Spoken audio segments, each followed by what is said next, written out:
It is 9:25 now, and we are right in the middle of wedding season. So we thought we would take our friend Diane Gottsman, invite her on the show. Of course, she's from the Protocol School of Texas, to help us with these wedding faux pas, because the last thing we want to do is to embarrass ourselves or embarrass somebody else at these weddings. It's good to see you. Nice seeing you. You and I were talking in the break. These things get so emotional too. Weddings. I mean, it involves your very best friends, your family, your parents, your in-laws, your future parents. You don't want to hurt anybody's feelings. I know, and you don't want to be an embarrassment. So let's get started. How about from the bride's perspective? It's my second marriage. Is it okay to wear white? Absolutely. You know, if you're uber traditional, or if you come from a family where they're going to give you a lot of trouble and you don't want your mom to feel uncomfortable, you know, certainly you need to do what's comfortable for you. Ivory is the great alternative. Yes. But if, you know, in this case, this particular girl, it was her second wedding. I happen to know who it is, and it was his first. And she wanted to walk down the aisle, which she could do. That's right. And wear white. So. Okay. What if we're a guest at a wedding? Can we wear white? You shouldn't. That's right. You know, you should let the bride wear white just for that day. Or ivory, or whatever the hue of white is. That's right.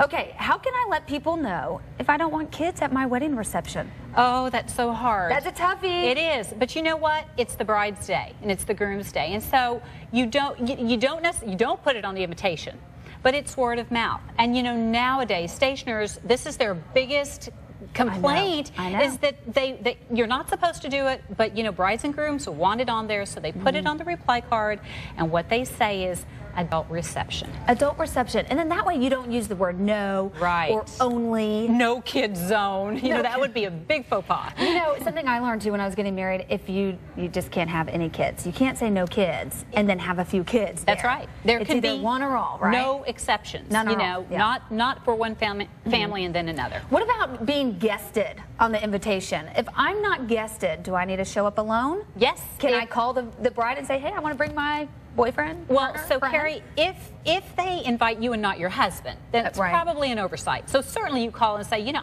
I just want to verify. I'm sure you met myself and my husband. Now certainly they're not going to say no. But if they don't have, you can't say, listen, my cousin's in town. Can I bring my cousin? Or gosh, I don't want to come by myself.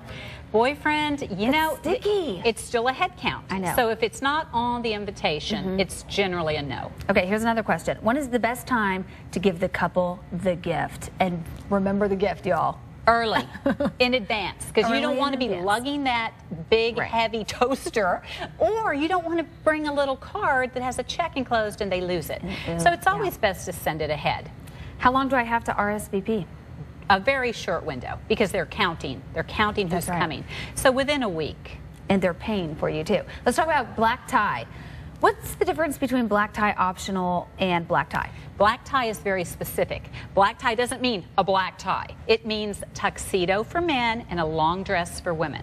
Black tie optional still tells you that it's dressy. It just means that if you have a tux or you want to rent a tux, fine. If not, a very nice suit and a cocktail dress for women. Cocktail dress. Okay, I got to wrap. But what is the worst offensive faux pas in wedding history? What do you Cell phones going off. Yeah, I agree. Yes. What about like phones, photos? No photos during the ceremony. Okay. Leave it to the photographer. We could go on and on with that one. I bet the Protocol School of Texas is where you can find Diane Gottsman. She blogs also too, so don't forget to check that out as well. Nice to see you.